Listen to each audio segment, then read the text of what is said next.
এবার জাফর হাতে তরবারি আর এক হাতে ঝান্ডা নিয়ে এগোচ্ছেন সামনের দিকে। কাফেরেরা হযরত জাফরকে ঘিরে ফেলে দিল। আমার বন্ধুগণ, কাফেরেরা ঘিরে ধরে তরবারির আঘাত করলো জাফরের ডান হাত কেটে ঝুলে পড়লো। হযরত জাফর এবার বাম হাতে তরবারি উঁচু করে ধরেছেন, এবার বাম হাতে কোপ দিল ওরা। এই কাটা দুইটা হাত দিয়ে বুকের সাথে হযরত জাফর ইসলামের পতাকাটাকে জড়ায় ধরলেন।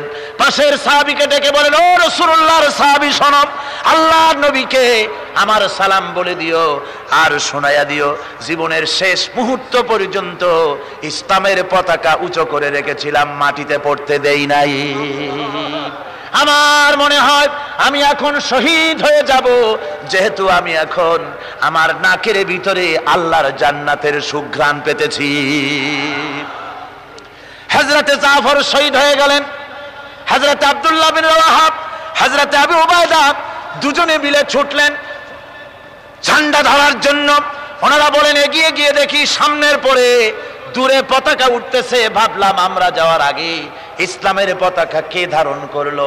কাছে গিয়ে দেখি হযরতে জাফরের ডান হাত কাটা, বাম হাত কাটা, দুইটা পা কাটা, দেহটা একদিকে পড়ে আছে আর শুধু মাথাটা এক পাশে পড়ে থেকে ইসলামের পতাকা কামড়ায় ধরে উঁচু করে রেখে দিয়েছে।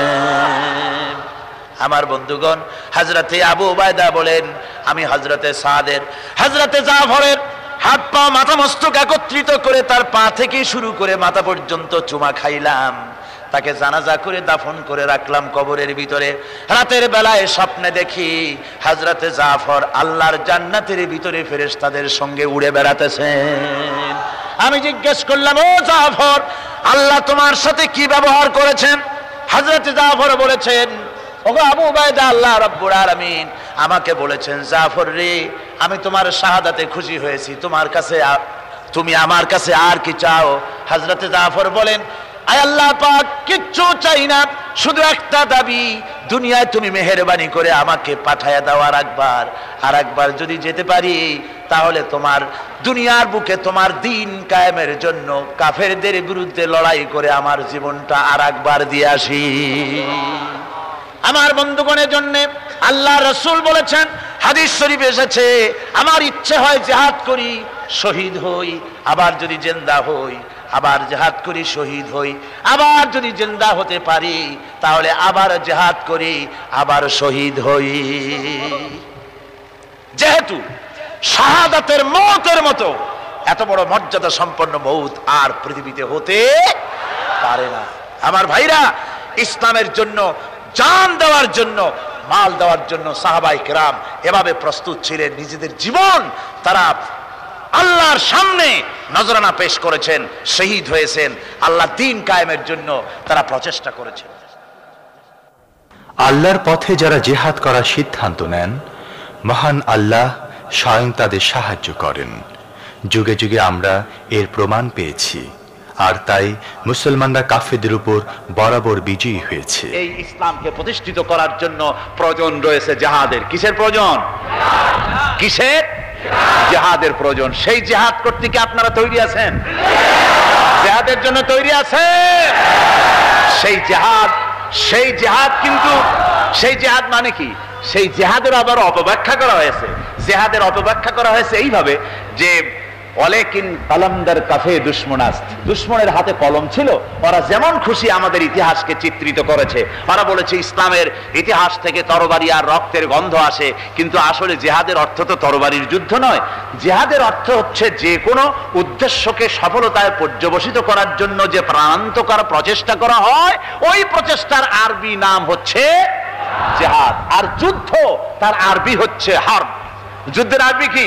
Herb, war. ইংরেজিতে ওয়ার, আরবিতে হার্ব।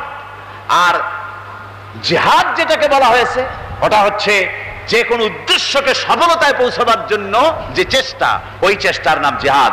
তবে এই চেষ্টা করতে গিয়ে যখন বাধা আসে সশস্ত্র, ওই সশস্ত্র বাধার মোকাবেলা সশস্ত্রভাবে করা যেটা, ওইটা হচ্ছে জিহাদের চূড়ান্ত রূপ। কথা বুঝে আসছে? ইসলাম প্রথমে কাউকে আক্রমণ করে না। ইসলাম প্রথমে কাউকে আক্রমণ করে না, আক্রান্ত হলে পরে তারপরে এর জবাব দেয়। ঠিক কিনা? দেখেন না, হযরত আলী রাদিয়াল্লাহু তাআলা আনহু ওই যে খায়বারের যুদ্ধে, সেইখানে কেউ খায়বারের এই দুর্গ মুসলমানদের হাতে আসে না, প্রতিদিন যুদ্ধ হচ্ছে, অথচ যুদ্ধে কোনো ফলাফল দেখা যাচ্ছে না। ফজরের নামাজ, এশার নামাজের পর হুজুর বলছেন, ও সাহাবীরা, আগামীকাল আমি এমন এক ব্যক্তির হাতে ইসলামের ঝান্ডা তুলে দেব যাকে আল্লাহ এবং আল্লাহ রসুল বেশি ভালোবাসেন, এবং তিনিও আল্লাহ এবং আল্লাহ রসুলকে বেশি ভালোবাসেন, আর তার হাতেই বিজয় হবে। হযরত ওমর রাদিয়াল্লাহু তাআলা আনহু বলেন, আমার এরকম পেরেশানির রাত জীবনে আর কখনো গেছে কিনা জানি না, আমি সারা রাত পেরেশান ছিলাম যে ওই ব্যক্তিকে আমি হতে পারবো। ফজরের নামাজের পর আল্লাহর নবী বলছেন, সাহাবীরা, আমার আলী কোথায়, তাকে দেখছি না কেন?